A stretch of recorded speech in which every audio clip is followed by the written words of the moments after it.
책봄 구독, 좋아요.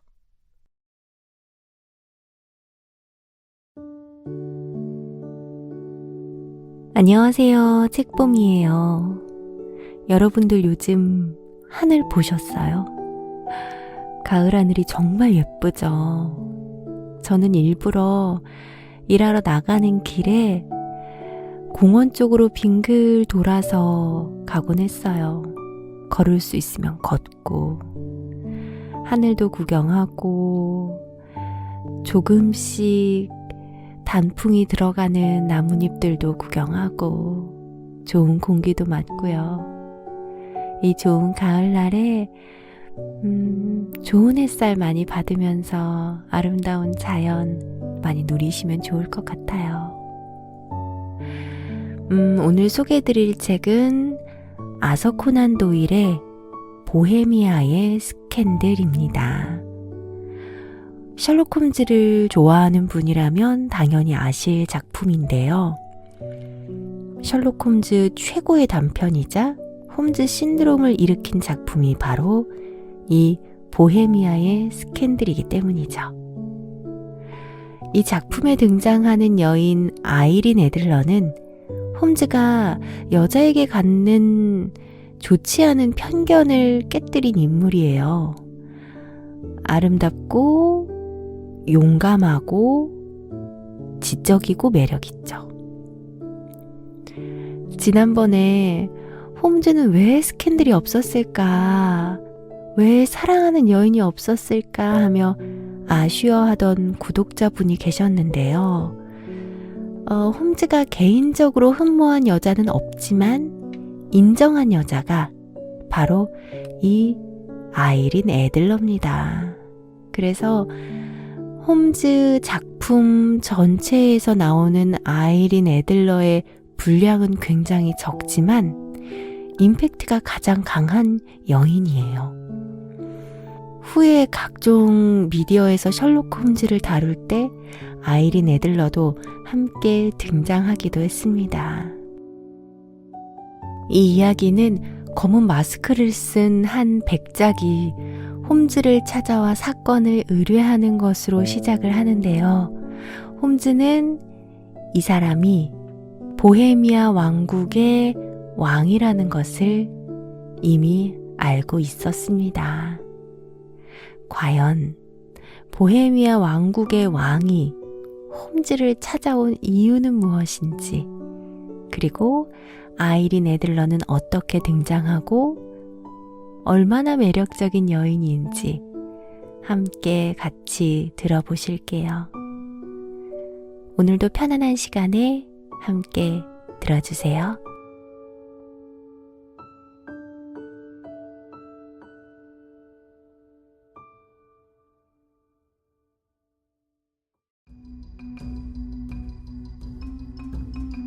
셜록 홈즈 베스트 12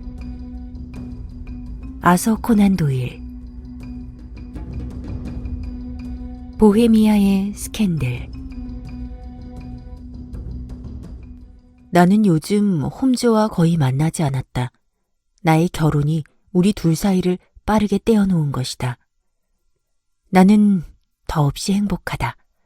처음으로 한 가정의 가장이 된 사람이면 누구나 그렇듯이 가정을 중심으로 모든 일에 흥미를 느끼게 된다. 나 역시 그것에 모든 관심을 빼앗기고 있었다. 한편 홈즈는 완전히 탈속한 마음이 되어 사람들과 교제를 꺼린 채 여전히 베이커가에 살고 있었는데 산더미 같은 고서 속에 파묻혀서 많은 날들을 코카인과 공명심에 탐닉해 있었다. 마약에 취해 꿈속을 헤매기도 하고 때로는 그만이 지닌 날카로운 천성으로 정력적인 모습을 보이며 일하기도 했다. 즉, 여전히 범죄 연구에 몰두했는데 뛰어난 재능과 놀라운 관찰력을 구사해 경찰이 손을 든 사건의 실마리를 찾아내고 그 수수께끼를 해결했다. 나도 가끔 그의 활약상에 대해 어렴풋하게나마 이야기를 듣고 있었다. 예를 들면 트레포프 살인사건으로 오데사에 초청을 받아 갔다느니, 트린코말리의 에트킨슨 형제의 기괴한 참극을 해결했다느니, 네덜란드 왕실이 의뢰한 사건을 멋지게 해결했다느니 하는 이야기들이다. 그러나 이런 활약은 신문만 읽어도 알 수 있는 것이고 과거의 친구이고 함께 일을 해온 사람으로서 그에 대해 아는 것은 거의 없었다.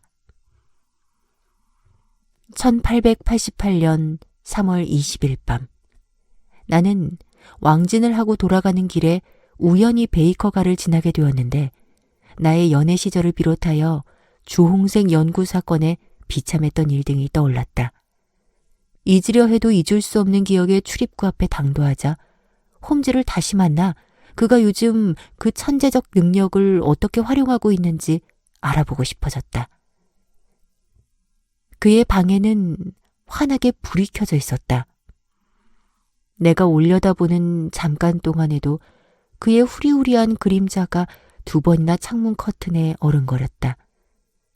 그는 고개를 숙이고 뒷짐을 진 채 방 안을 서성거리고 있었다. 그의 기분이나 버릇 따위를 모두 알고 있기 때문에 자세와 움직임만 보아도 충분했다. 그가 또다시 일을 하고 있음을 알 수 있었다. 그는 마약으로 몽롱해진 꿈나라에서 벗어나 새로운 사건을 해결하느라고 열중해 있는 것이다. 나는 배를 올렸다. 그리고 잠시 후 전에는 나와 공동 소유였던 그 방에 안내되었다. 그는 감정을 과장해서 표현하는 남자가 아니다. 언제나 그렇다. 그러나 나의 방문을 기뻐한다는 것만은 알 수 있었다. 인사말도 하지 않고 부드러운 눈빛으로 쳐다보더니 안락 의자에 앉으라고 손짓을 했다. 이어서 시가상자를 건네주었고 또 술상자와 탄산수를 만드는 장치가 어디에 있는지 손가락으로 가리켰다. 그리고 불 앞에 서더니 홈즈는 그 이상하도록 꿰뚫어보는 것 같은 표정으로 나를 살펴보았다. 결혼 생활이 꽤나 만족스러운 모양이군, 왓슨. 전에 만났을 때보다 7파운드 반은 더 살이 찐 것 같다. 7파운드야. 그래? 보기엔 더 찐 것 같은데. 7파운드라고 하지만 분명 더 될 거야. 다시 개업을 했지? 그런 소문은 듣지 못했지만. 어떻게 알았어? 추리로 알지. 그뿐인 줄 알아? 얼마 전에 비를 많이 맞았고 자네 집에는 몹시 솜씨 없고 조심성 없는 가정부가 있다는 것도 알아. 이봐, 자네한텐 못 당하겠어.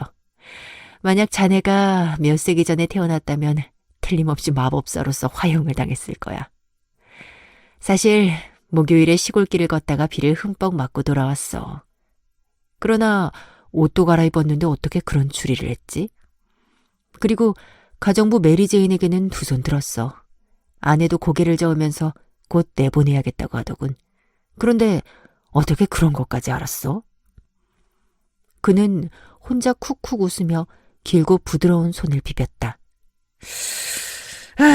아주 간단해. 자네의 왼쪽 구두 안쪽을 보니 나란히 6개의 상처가 나 있군. 이건 분명히 구두바닥 가장자리에 달라붙은 흙을 거칠게 긁어내려다 생긴 거야. 이것으로 2개의 추리가 가능하지. 하나는 날씨가 몹시 궂은 날에 자네가 외출했다는 것. 또 다른 하나는 자네 집 가정부는 구두에 흠을 내는 아주 조심성 없는 런던 토박이의 대표적 표본이라는 거지. 그리고 자네가 개업을 했다는 점은 단박에 알 수 있었어. 한 신사가 요오드 푸른 냄새를 풍기며 방에 들어왔는데 그의 왼손 집게 손가락에는 질사는 때문에 생긴 검은 얼룩이 있고 바로 여기에 청진기가 들어있습니다 하고 가르쳐주듯 검은 실크 모자 한쪽이 불룩 부풀어 있어. 그런데도 그 신사가 의사라고 간파하지 못한다면 내 머리가 엉망으로 나빠졌다는 증거지. 나는 홈즈가 대수롭지 않게 추리의 경로를 설명하는 걸 듣고 웃음을 터뜨렸다. 하하, 자네 설명을 들으면 어처구니 없도록 간단해서 나도 그 정도는 문제 없을 것만 같아. 하지만 추리의 과정을 듣기까지는 자네가 이끌어내는 결론이 아리송하기만 해서 늘 어리둥절해지거든. 이래봬도 내 눈도 자네만큼 좋다고 자부하고 있는데 말이야. 그건 그렇겠지. 하지만 자네는 보기만 할 뿐 관찰을 하지 않아. 보는 것과 관찰하는 것은 완전히 다르다고. 예를 들면 자네도 현관에서 이 방으로 올라오는 계단을 여러 번 보았겠지? 그는 담배에 불을 붙이고 안락의자에 몸을 내던지듯 앉으면서 말했다. 가끔 보았지. 몇 번이나 보았나? 수백 번은 보았을 거야. 그렇다면 계단은 모두 몇 개지? 몇 개냐고? 글쎄, 그건 모르겠는데. 그것 봐. 관찰하지 않았기 때문이야. 하지만 보고는 있었겠지. 내가 말하고 싶은 게 바로 그거야. 잘 들어. 계단은 모두 17개야. 나는 보는 것과 동시에 관찰하기 때문에 알 수 있는 거야. 말이 나왔으니 말인데 자네는 지금까지 나의 간단한 사건들에 흥미를 가져왔어. 또 별것 아닌 내 경험들을 기록해 오기도 했으니 이 일에도 틀림없이 흥미가 있을 거야. 그는 테이블 위에 펼쳐 있던 핑크색 편지지 한 장을 내게 건네주었다. 조금 전에 배달된 거야. 소리내어 읽어보게. 편지에는 날짜도 적혀 있지 않았고 보낸 사람의 이름이나 주소도 없었다. 오늘 저녁 8시 15분 중요한 문제로 의논드리고 싶어하는 사람이 찾아갈 겁니다. 최근 당신이 유럽의 한 왕실을 위해 하신 일을 통해 당신에게라면 엄청나게 중대한 사건까지 마음 놓고 맡길 수 있겠다는 확신을 얻었습니다. 또한 당신에 대해서는 여러 방면으로 얘기를 들어왔습니다. 제발 그 시간에 댁에 계셔 주시고 또한 제가 마스크를 하고 있어도 너그러이 이해해 주십시오. 정말 이상한 편지군. 자네는 어떻게 생각하나? 내가 물었다. 아직은 단서가 없어. 단서가 없는 것을 추측하는 건 큰 잘못이야. 사실에 맞는 이론을 찾는 대신 무의식 중에 사실을 이론에 맞도록 왜곡하게 되지. 하지만 이 편지만 생각해 볼까? 자네는 이 편지에서 어떤 것을 추측했나? 나는 필적과 종이의 질을 주의 깊게 살펴보며 되도록 홈즈의 출입법을 흉내내어 말했다. 이 편지를 쓴 사람은 꽤 부자일 거야. 이런 고급 종이라면 한 묶음에 반 크라운 이상 줘야 해. 아주 질기고 단단한 종이군. 아주라는 표현은 그럴듯하군. 하지만 이건 영국 종이가 아니라네. 불빛에 비춰봐. 홈즈가 말했다. 그가 시키는 대로 해보니 대문자 E에 소문자 G, 다음은 대문자 P, 그리고 대문자 G에 또 소문자 T가 종이 바탕에 깔려 있었다. 어떻게 생각하나?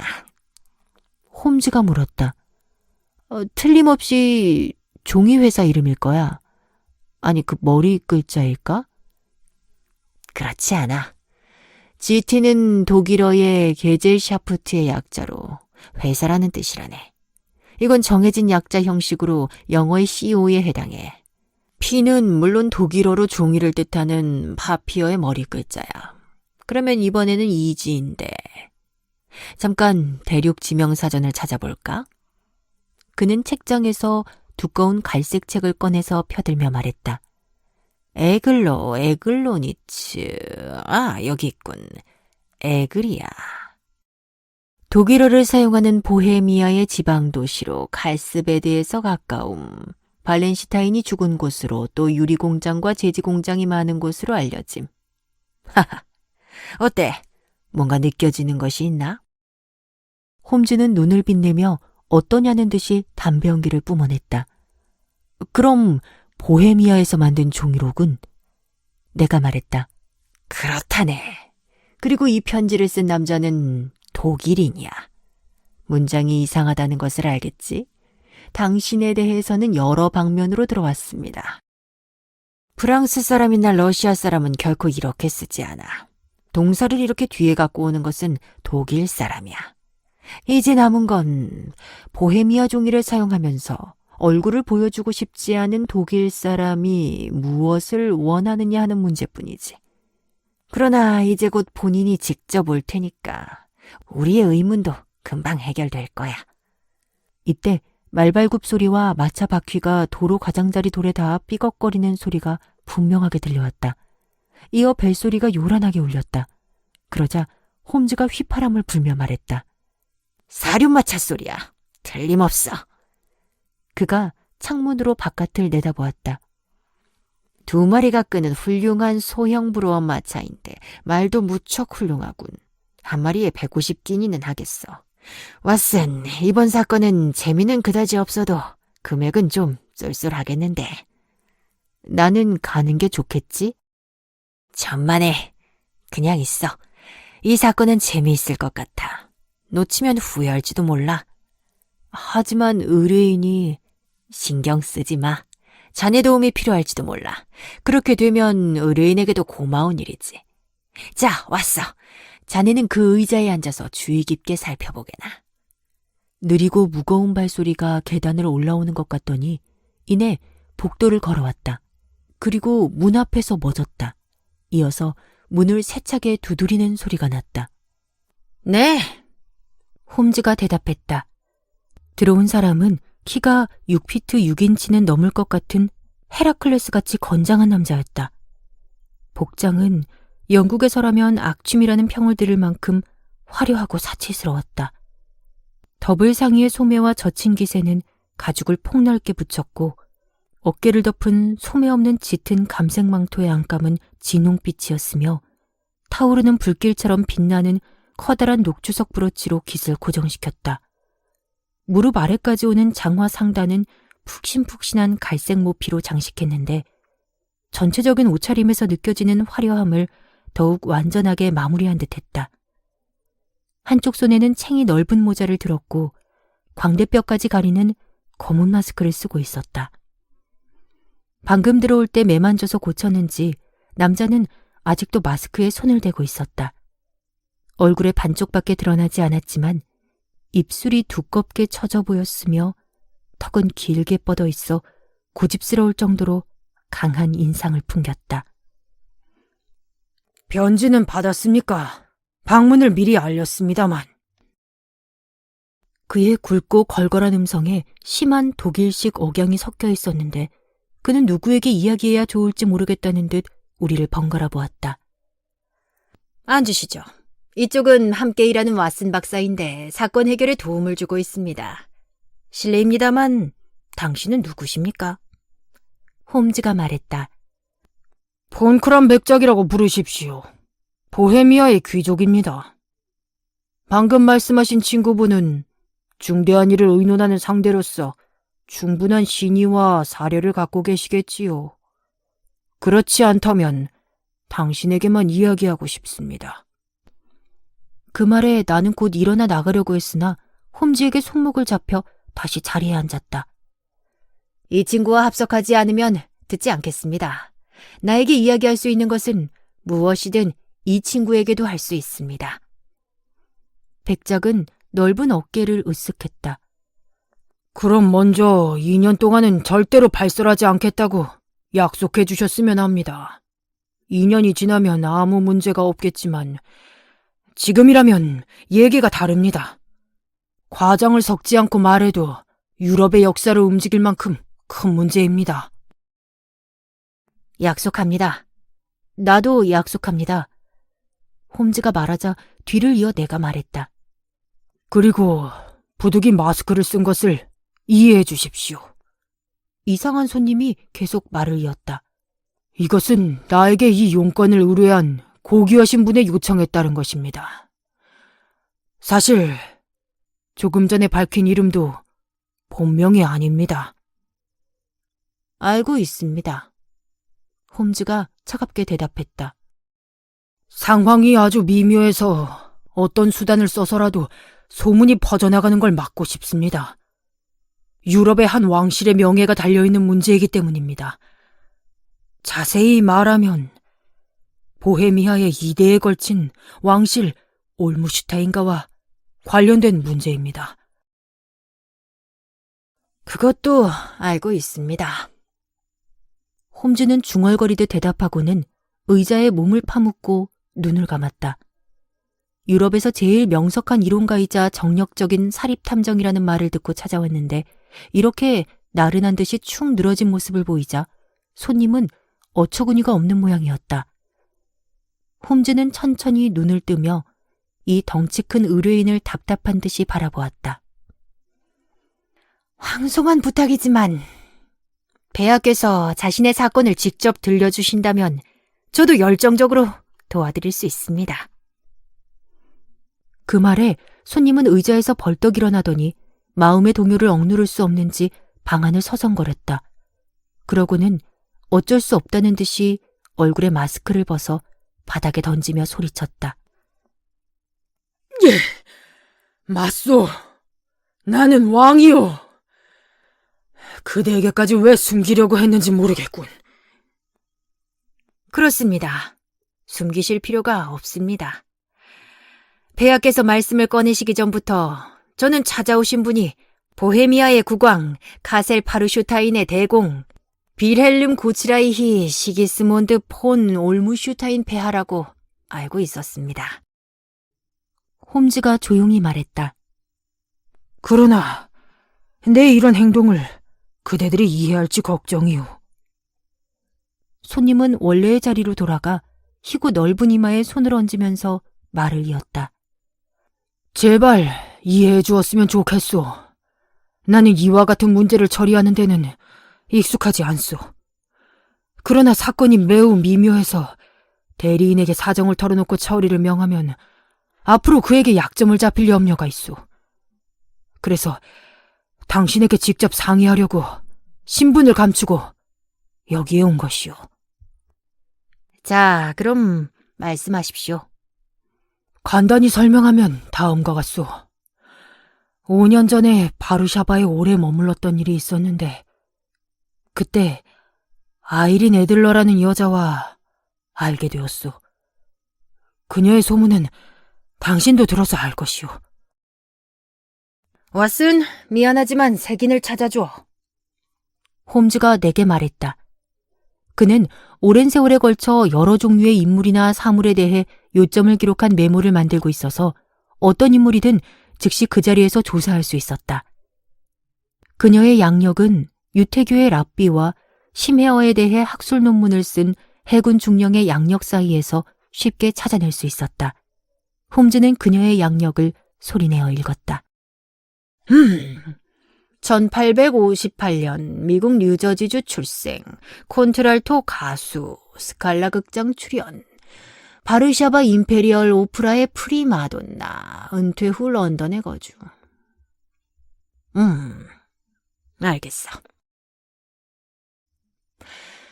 그럼 폐하는 이 젊은 여성과 알게 되었고 나중에 화근이 될 편지를 보내셨는데 지금 그것을 되찾고 싶은 것이군요. 그렇소. 그런데 어떻게 그걸... 비밀 결혼을 하셨습니까? 아니요. 법적으로 유효한 서류나 증서 같은 것이 있습니까? 아니요. 그렇다면 폐하의 마음을 이해할 수 없군요. 이 젊은 여성이 협박이나 다른 어떤 목적으로 폐하의 편지를 제시해도 폐하가 보낸 것이라는 사실을 증명할 수는 없습니다. 필체가 증거가 되어 필체는 흉내낼 수 있습니다. 내 전용 편지지를 사용했소. 전용 편지지는 도둑 맞을 수도 있습니다. 나의 봉인을 찍었소. 그것도 위조가 가능합니다. 사진을 갖고 있소. 돈을 주고 사면 됩니다. 아니, 함께 찍은 사진이요. 아, 그건 안 됩니다. 폐하는 정말 경솔한 행동을 하셨습니다. 내 정신이 아니었소. 미친 짓이었소. 정말 돌이킬 수 없는 일을 저지르셨군요. 나는 당시 왕세자였소. 어려서 철이 없었소. 이제 내 나이도 30이군. 사진은 반드시 찾아야 합니다. 손을 써보았으나 실패했소. 돈을 내고 사는 겁니다. 아니요. 상대는 팔려고 하지 않소. 훔칠 수도 있지 않습니까? 이미 5번이나 시도했소. 도둑을 고용해 온 집안을 샅샅이 뒤진 것이 2번. 그리고 한 번은 여행 중에 그녀의 소지품을 탈취했소. 또 길에 잠복시킨 적도 2번이나 있지만 모두 실패했소. 흔적이 없었습니까? 전혀 없었소. 홈즈가 웃으며 말했다. 약간 흥미있는 사건입니다. 나는 매우 심각한 문제요. 보헤미아 왕은 홈즈의 말이 언짢은 듯 반박했다.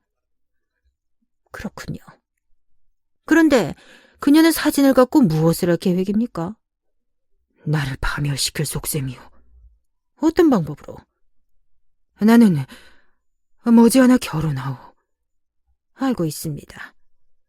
상대는 스칸디나비아 국왕의 둘째 딸 크로틸드 로스만 폰 삭세메닝겐 공주요.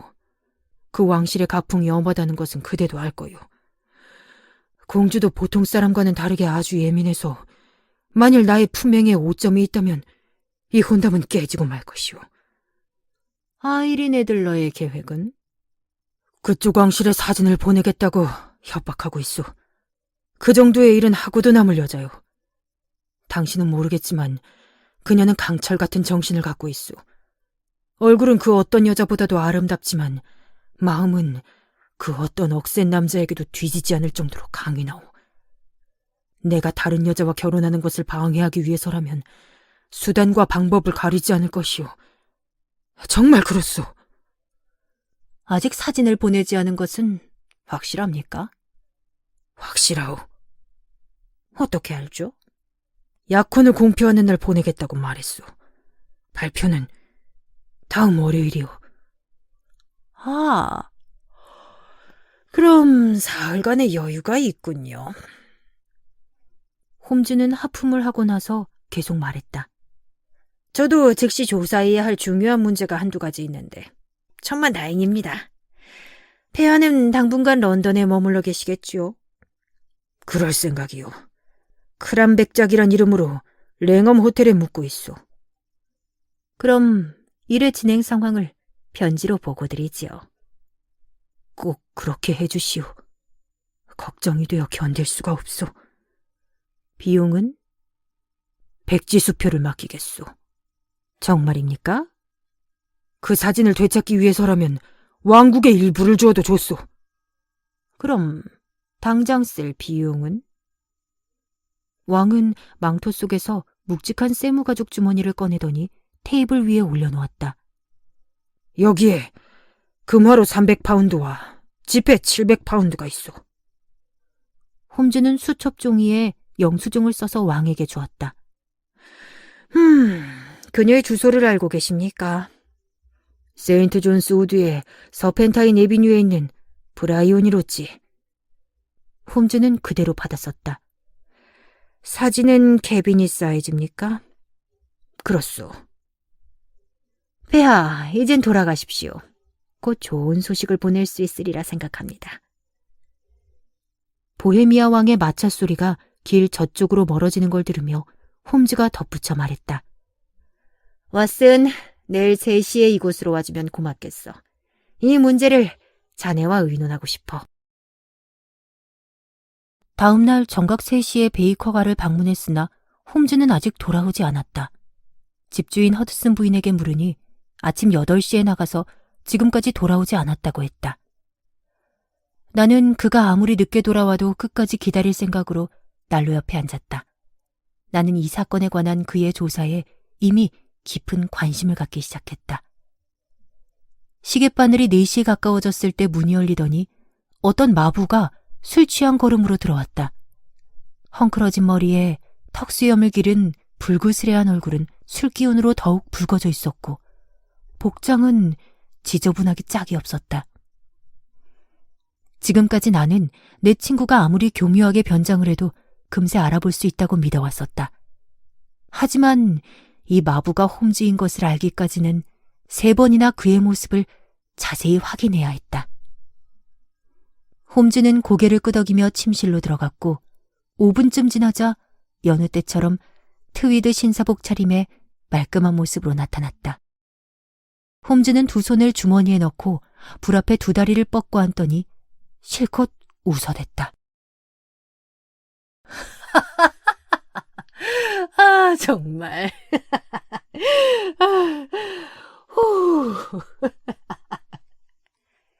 홈즈는 숨을 가다듬느라 헉헉거리다가 다시 낄낄거리며 웃는 것을 반복하더니 마침내 의자 위에 축 늘어졌다. 왜 그러는 거야? 너무 재미있어서 도저히 웃음을 참을 수가 없어. 내가 오전에 무엇을 하고 왔는지 자네는 상상도 못할 거야. 특히 마지막에 내가 뭘 했을 것 같은가. 잘 모르겠지만 아이린 애들러가 사는 집과 그녀의 습관을 관찰하고 오지 않았나? 물론 처음엔 그랬지. 그런데 그 뒤가 골짝이야. 어쨌든 들어봐. 나는 오늘 아침 8시쯤에 일자리 없는 마부로 변장하고 집을 나섰어.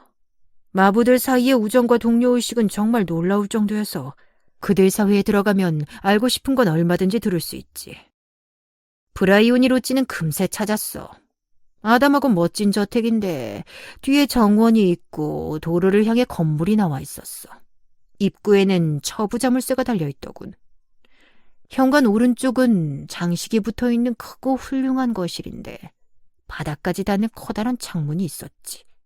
그 창문엔 아이들이라도 열 수 있을 것 같은 영국식 작은 자물쇠가 달려있을 뿐이었어. 뒤쪽은 그다지 특별하지 않았는데 단지 마차 차고 가까이에 복도에 창문이 있었어.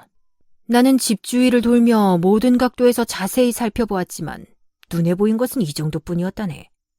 잠시 후 큰 길을 어슬렁거리며 살펴보니 예상했던 대로 뒷마당에 담을 낀 오솔길에 마차 차고가 있더군.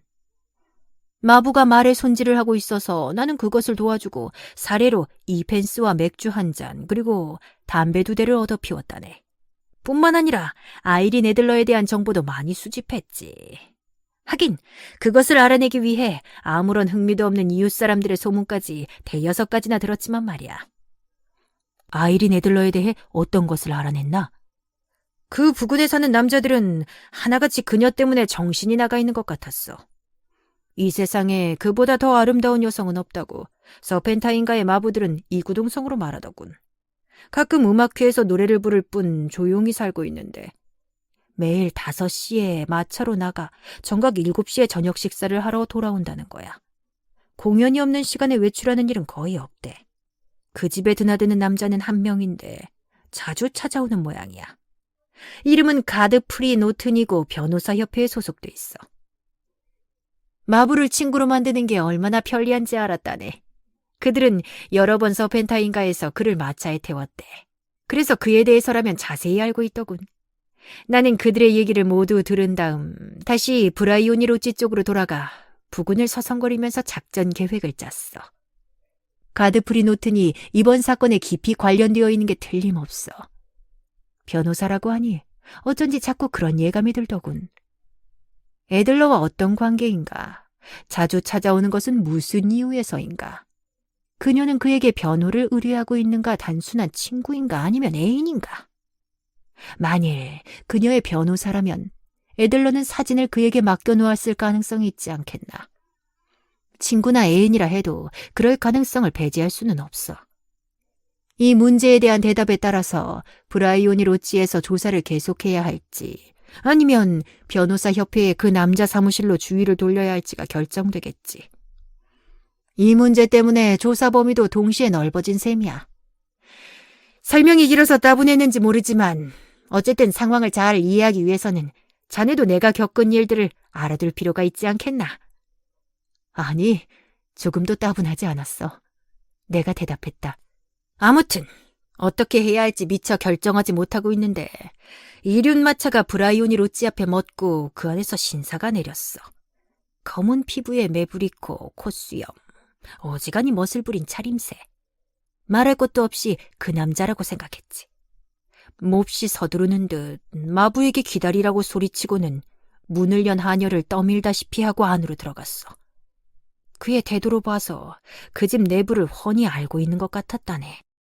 그가 집안에 머무른 시간은 30분 정도였는데 거실을 걸어다니면서 손을 흔들고 열심히 이야기하는 모습이 가끔 창문으로 엿보이더군. 하지만 그녀가 어디 앉아 있는지는 전혀 보이지 않았어. 얼마 후 그는 들어올 때보다 더욱 허둥거리며 밖으로 나왔고 마차에 올라타면서 주머니에서 금시계를 꺼내 들여다보더군. 전속력으로 달리게 하고 그가 외쳤지. 또 도중에 리젠트가의 그로스앤 헨키 상점에 들르고 거기서 다시 엣지웨어가의 세인트 모니카 성당으로 가게. 20분 안에 갈 수 있다면 반기니를 팁으로 주지 하고 덧붙였어. 그리고 마차는 떠났다네. 그때 마차를 쫓아갈까 망설이는데 옆 골목에서 멋진 사륜마차가 나왔어. 마부는 옷단추를 반밖에 채우지 않은 데다 넥타이도 귀 밑쪽으로 쏠려 있었고 마구의 끈도 쇠고리에 변변히 걸려 있지 않았어. 마차가 현관 앞에 멎기 무섭게 한 여자가 집에서 나와 급히 올라탔어. 그때 그녀를 언뜻 보았는데 확실히 남자들이 목숨을 걸 정도로 아름답더군. 존 세인트 모니카 성당으로 가요. 20분 안에 가면 반소불린을 팁으로 주겠어요라고 그녀가 말하는 소리가 들렸어. 왓슨, 이렇게 좋은 기회는 다시 없을 거야. 다른 마차를 불러 따라갈까 아니면 사륜마차 뒤에 매달려서 갈까 망설이는데 마침 차 한 대가 왔어. 마부는 허술한 내 모습을 보고 망설이는 눈치였지만 그가 거절하기 전에 올라탔지. 그리고 세인트 모니카 성당까지 갑시다. 20분 안에 가면 반소불린을 팁으로 주겠소 라고 소리쳤어. 그때가 12시 25분 전이었어. 그곳에서 어떤 일이 일어날지는 물론 짐작하고 있었지. 마부는 속력을 내어 달렸어. 그렇게 빠른 마차를 타본 건 생전 처음이었지만 그래도 앞서간 두 마차를 따라붙지는 못했어. 내가 도착했을 때는 이륜마차와 사륜마차가 성당 현관 앞에 서 있었고 말의 몸에서는 김이 나고 있었지. 나는 마부에게 돈을 내고 급히 성당 안으로 들어갔어. 성당 안에는 그 두 사람과 하얀 제복을 입은 신부뿐이었는데 신부는 두 사람에게 무언가를 말하는 것 같았어. 나는 우연히 성당에 들른 한가로운 사람인 척 성당 안 복도를 어슬렁거렸지. 그러자 놀랍게도 제단 앞에 세 사람이 일제히 나를 돌아보았고 가드프리 노튼이 아주 빠른 걸음으로 나에게 달려와서 다행이군, 당신이라도 좋아, 이리 와요, 빨리 라고 소리쳤어. 나는 영문을 몰라 네? 뭐라고요? 라고 물어볼 수밖에. 그러자 자, 3분이면 충분해요. 당신이 없으면 법적 절차가 이루어지지 않아 라고 말하며 나를 거의 끌려가다시피 해서 제단 위로 데려가는 거야. 그리고 거기서 그들이 일러주는 말을 여러 번 나직하게 말하며 나와 전혀 관계없는 것을 서약했어. 즉, 나는 아이린 애들러와 가드프리 노튼의 결혼식 증인을 선 거야. 식이 끝나자 신랑은 나에게 감사하다고 인사했고 신부는 생글생글 웃으며 나를 바라보더군. 이렇게 우스꽝스러운 일은 난생 처음 겪었어. 아까 그 생각을 하며 배꼽이 빠지도록 웃은 걸세. 결혼 허가증에 무언가 부족한 점이 발견되어 어떤 형식이든 증인이 없으면 식을 올릴 수 없다고 신부가 거절했던 모양이야. 그때 다행히 내가 눈에 띄자 노트는 들러리를 찾으러 큰 길까지 달려나가지 않아도 되었던 거지. 신부가 소불린 금화 한 개를 사례로 주었는데 난 이 사건을 기념하기 위해 그걸 시계줄에 매달고 다닐 생각이야. 이야기가 이상하게 진행되는군. 그래서 어떻게 되었나? 나는 우리 계획이 중대한 위기에 직면했다는 것을 깨달았지. 신혼부부는 즉시 여행을 떠날지도 모르니 말이야. 그래서 급히 적당한 수단을 써야 한다고 생각했어. 그런데 두 사람은 성당 앞에서 헤어져서 남자는 변호사 협회로, 여자는 브라이오니 로찌로 각자 돌아가더군. 그녀는 헤어질 때 5시에 마차로 공원을 드라이브 할 거예요 하고 말했어. 그것뿐이었어. 두 사람이 각기 다른 방향으로 떠났기 때문에 나는 준비를 하러 돌아온 거야. 무엇을 준비하지? 콜드비프와 맥주 한 잔.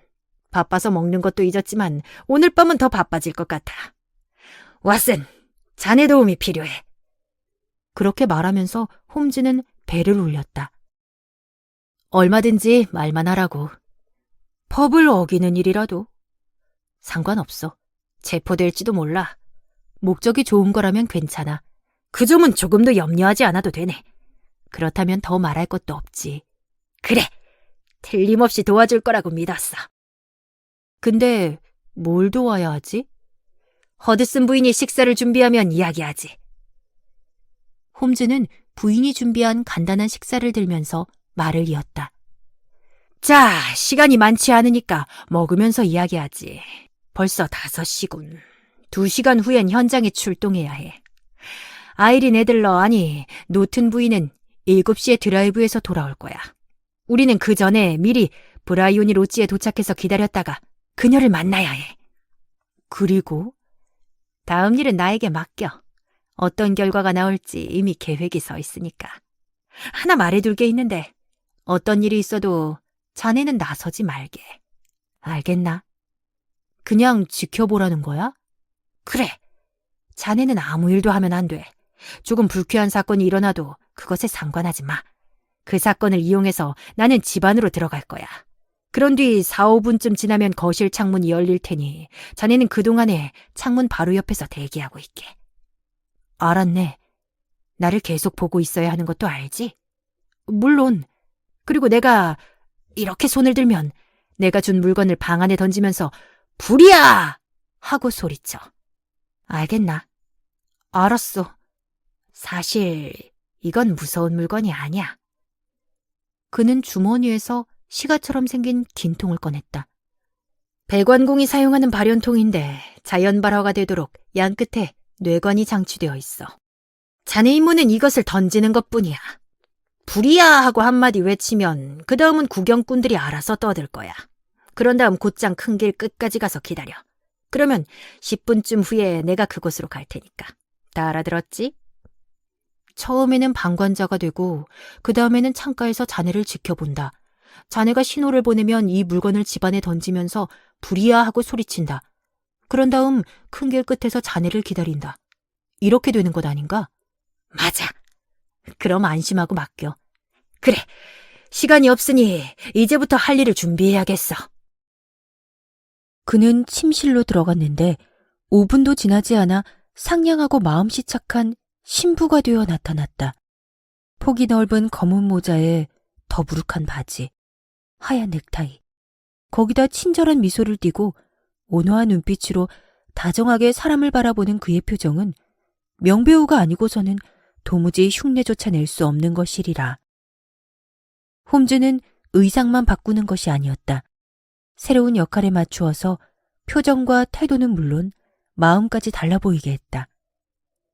그가 범죄 연구가가 되었기 때문에 과학계는 명석한 이론가를 잃었고 연극계 역시 훌륭한 배우를 얻지 못했다는 생각이 들 정도였다.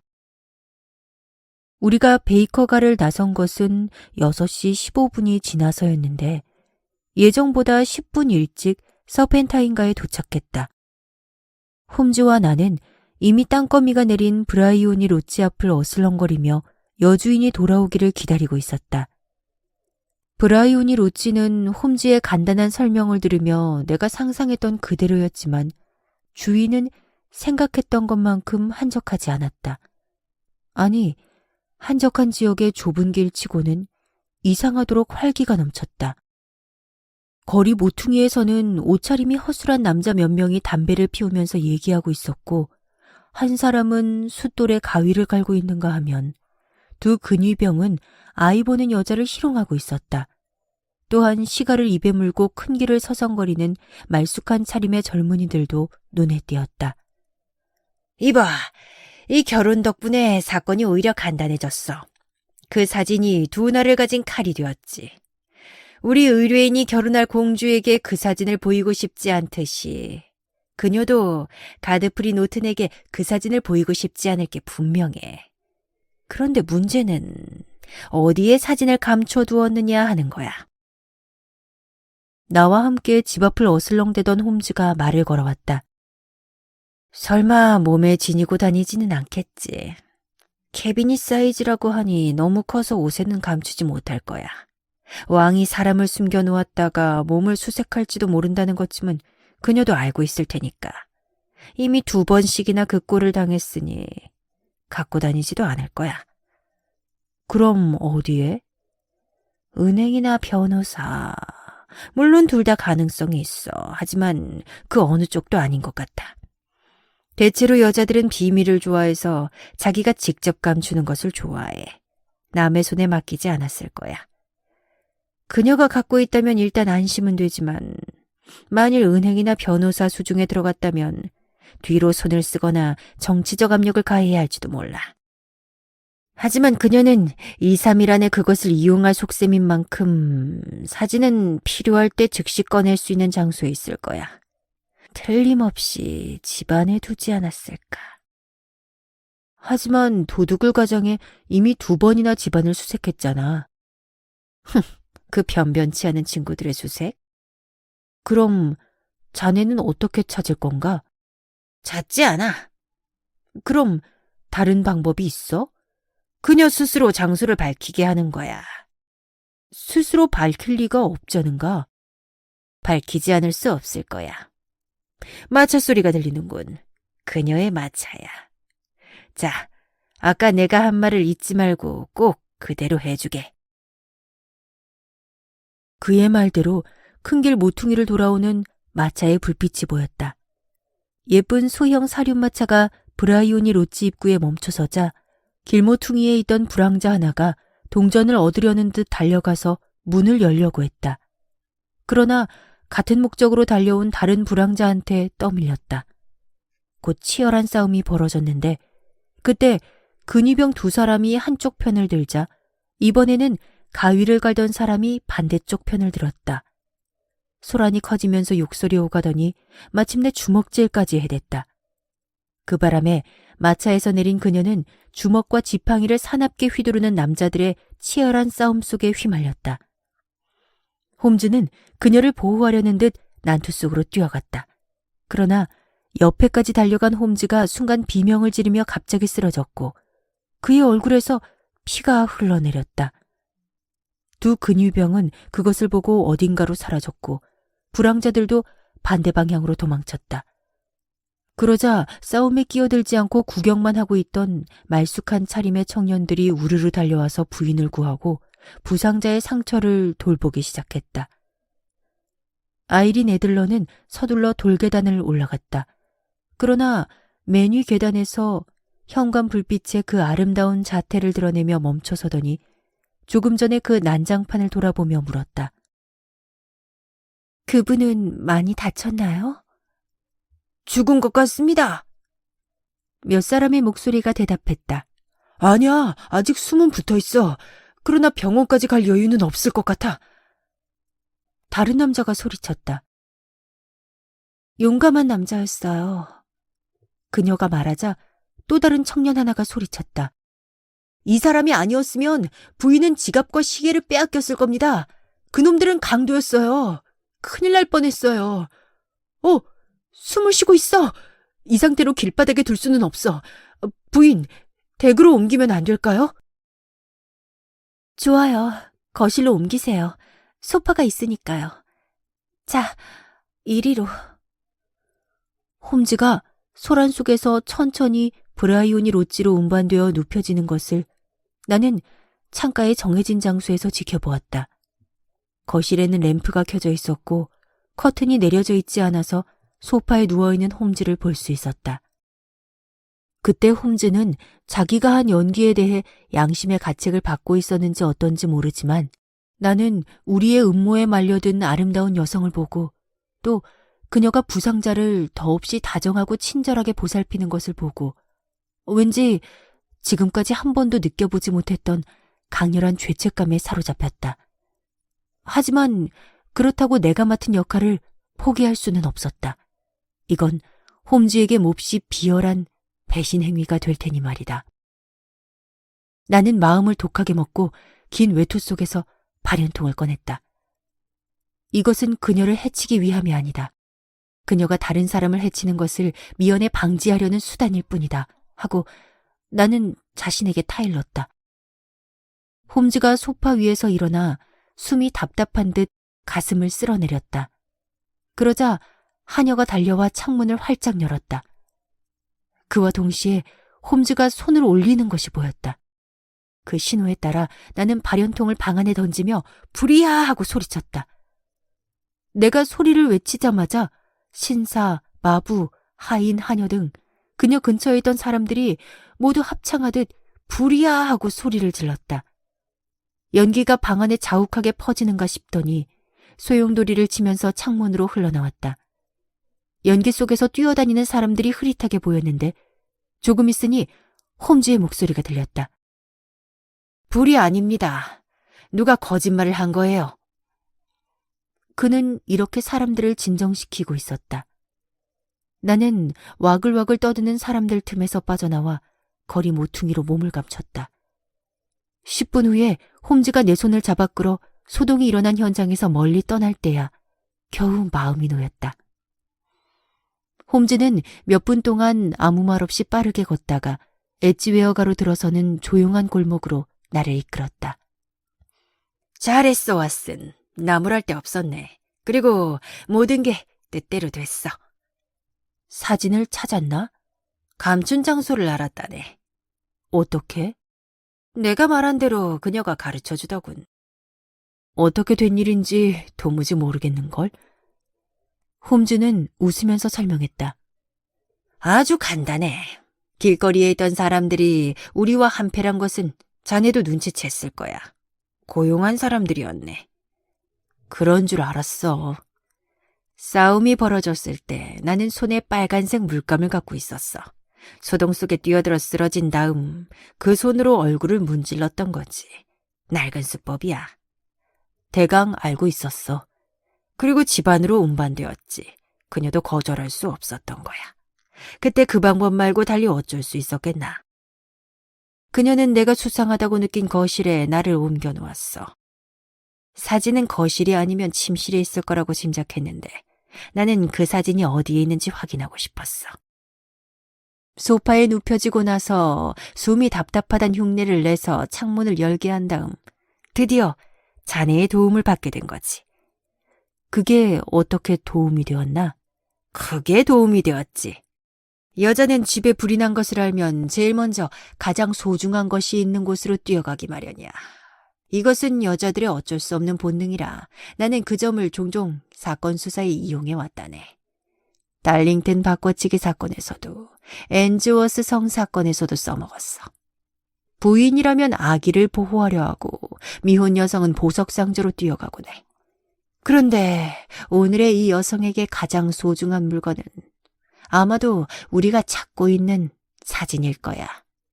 그래서 그녀가 그것을 감춰둔 곳으로 맨 먼저 달려갈 것이라 생각했지. 자네의 불이야 소리는 정말 박진감이 있었어. 게다가 연기가 솟아오르는데 사람들까지 떠들어대면 아무리 침착한 여자라도 당황하게 되거든. 그 아름다운 여성도 곧장 반응을 보였어. 그 사진은 오른쪽 종끈의 바로 위, 벽의 널빤지 뒤에 오목한 곳에 감춰두었더군. 그녀가 반사적으로 그곳에 가서 사진을 반쯤 꺼내는 것을 보았어. 그런 뒤 내가 불이 아니다, 누가 거짓말을 한 거다 하고 소리치니까 그녀는 사진을 제자리에 넣고 발연통을 흘깃 보더니 밖으로 뛰어나갔어. 그리고 다시 그 방에 나타나지 않았고 나는 슬며시 일어서서 그곳을 빠져나왔어. 사진을 당장 갖고 나갈까 말까 잠시 생각했는데 마부가 방에 들어와 집요하게 나를 지켜보고 있어서 뒤로 미루는 게 안전하다고 여겼지. 너무 서두르면 일을 그르칠 수도 있으니까. 앞으로는 어떻게 할 계획이지? 조사는 끝난 거나 마찬가지야. 내일 폐하와 함께 그녀를 방문해야지. 자네도 괜찮다면 함께 가세. 우리는 거실에 안내되어 기다리게 되겠지만 그녀가 왔을 때는 우린 사진과 함께 사라지고 없을 거야. 폐하가 직접 사진을 찾으면 매우 만족해 하겠지. 몇 시에 방문할 생각인가? 오전 8시. 그녀가 아직 일어나기 전이라야 자유롭게 일할 수 있어. 이번 결혼으로 어쩌면 그녀의 생활 습관이 바뀌었을지도 모르므로 되도록 서둘러야 할 거야. 폐하에게 전보를 쳐야겠군. 베이커가 입구에서 홈즈가 열쇠를 찾고 있는데 지나가던 사람이 뒤쪽에서 인사를 했다. 셜록 홈즈 씨, 안녕하세요. 인사와 함께 그 사람은 빠른 걸음으로 멀어져 갔다.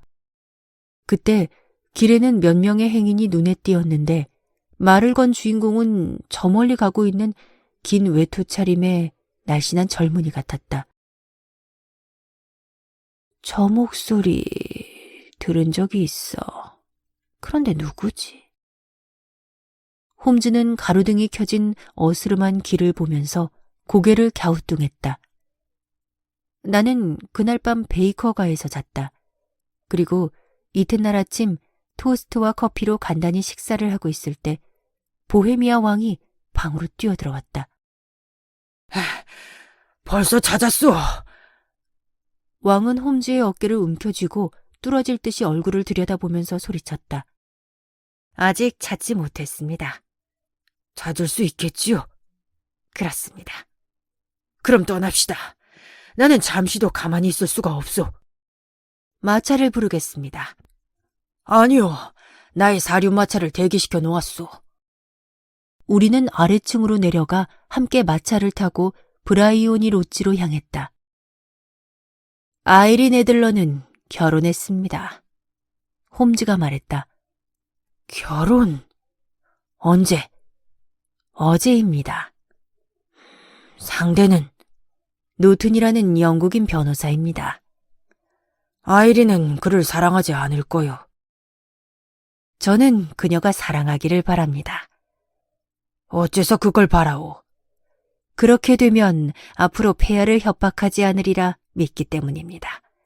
그녀가 남편을 사랑한다면 폐하에게는 이미 애정이 없을 테고 폐하에게 애정이 없으면 폐하가 어떤 일을 하든 방해할 까닭이 없지 않겠습니까? 그건 맞는 얘기요. 그렇지만... 그녀가 나와 신분이 비슷하기만 하다면 얼마나 훌륭한 왕비가 되었을까. 왕은 침울하게 입을 다물더니 서펜타인 에비뉴에 닿을 때까지 아무 말이 없었다. 브라이오니 로지의 문은 열려 있었고 돌계단 위에 나이든 여자가 서 있었다. 그 여자는 우리가 사륜마차에서 내리는 것을 비웃는 듯한 시선으로 지켜보고 있었다. 셜록 홈즈 씨? 그녀가 물었다. 맞습니다. 홈즈는 약간 당황하며 그녀를 보았다. 역시 당신이 올 거라고 부인이 말하셨습니다. 부인은 남편과 함께 오늘 아침 5시 15분 열차로 체링크로스 역에서 대륙으로 출발하셨습니다. 뭐라고? 그 사람 영국을 떠났습니까? 홈즈는 놀라움과 분함으로 뒷걸음을 쳤다. 다시는 돌아오지 않을 겁니다. 그러면 편지는 모든 것이 사라졌군. 왕이 짓눌린 음성으로 물었다. 조사해봐야겠어. 홈즈는 그녀를 밀치고 거실로 뛰어들었고 왕과 나도 그 뒤를 따랐다. 가구가 방 안에 어지럽게 흩어져 있었다. 선반도 떨어지고 서랍도 열려있는 채여서 아이린이 출발하기 전에 얼마나 급히 서둘렀는가를 짐작할 수 있었다. 홈즈는 종끈이 있는 곳으로 달려가 작은 미닫이를 열더니 손을 넣어 사진 한 장과 편지를 꺼냈다. 사진은 야회복 차림의 아이린 애들러를 찍은 것이었고 편지 봉투에는 이곳에 방문하신 셜록 홈즈 씨에게라고 쓰여 있었다. 홈즈가 급히 봉투를 뜯었고 우리의 시선은 모두 그 편지에 집중되었다. 날짜는 어젯밤 12시로 되어 있었다. 셜록 홈즈 씨, 멋진 솜씨였습니다. 나는 완전히 속았어요. 불의한 소리를 들은 뒤에도 나는 전혀 눈치채지 못했습니다. 하지만 그 후 내가 너무 어수룩했다는 것을 깨닫고 생각해 보았습니다. 폐하가 누군가에게 도움을 요청한다면 당신에게 할 테니 당신을 경계하라는 주의를 몇 개월 전에 받은 적이 있었습니다. 그리고 당신의 집 주소까지 알려주었죠. 그랬는데도 나는 당신이 궁금히 여기는 것을 스스로 밝히고 말았습니다. 수상하다고 느낀 다음에도 그토록 친절하고 다정한 신부님이 나쁘게 생각되지는 않았습니다. 하지만 아시다시피 나도 한때는 여배우를 지망한 적이 있습니다. 남자로 변장하는 것쯤은 간단한 일입니다. 지금까지도 가끔 그 방법을 이용했으니까요. 그래서 마부 존에게 당신을 감시하라고 하고 위층에 올라가 남자로 변장하고 내려오니까 당신은 마침 돌아가는 길이더군요. 나는 곧장 당신을 미행하여 당신의 집 앞까지 갔습니다. 그리고 비로소 내가 그 유명한 셜록 홈즈에게 관심의 대상이 되어 있다는 것을 확인했습니다. 실례인 줄 알지만 인사를 하고 남편을 만나러 변호사 협회로 갔습니다. 이렇게 무서운 분이 노리고 있는 한 도망치는 것이 최선이라고 우리는 생각했습니다. 사진에 대해서는 부디 안심하시라고 당신의 의뢰인에게 전해주세요. 나는 지금 더 좋은 분을 만나 사랑하고 사랑받고 있으니까요. 폐하는 옛날에 잠깐 향락의 대상으로 삼았던 여자가 방해할까 하는 염려는 더 이상 마시고 원하시는 대로 행동하시면 됩니다. 그 사진을 나는 몸을 지키는 무기로서 지니고 있겠습니다. 앞으로 폐하께서 저를 위협하신다 해도 그 사진이 있는 한 나는 안심할 수 있습니다. 그리고 나의 사진 한 장을 남겨둡니다. 폐하가 원하신다면 드리세요. 진심으로 존경하는 셜록 홈즈 씨, 안녕히 계십시오. 아이린 노튼 애들러. 와, 정말 훌륭한 여자다. 정말 훌륭한 여자야. 세 사람이 편지를 다 읽고 나자 보헤미아 왕이 감격하며 외쳤다. 내가 생각한 대로 지혜롭고 의지가 굳은 여자야. 나와 신분의 차이만 없었다면 틀림없이 훌륭한 왕비가 되었을 텐데.